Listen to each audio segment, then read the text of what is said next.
So we're installing a suction pit in this garage floor. We think there's possibly a void underneath here where the radon's collecting, spilling over into the home. And so what we're gonna do is we're gonna use a rubber mallet. We're gonna try to find that.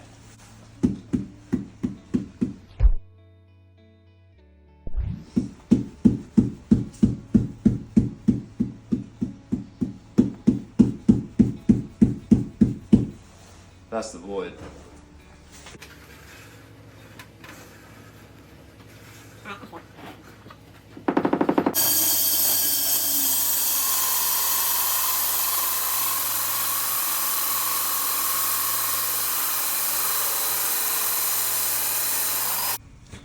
Just like we thought, there is a void under the slab. You can see there's like a 2 to 3 inch gap already present. We haven't even dug any soil out of this hole, and that is where the soil gas is collecting. It's collecting in that pocket under the slab, and it's getting sucked into the home.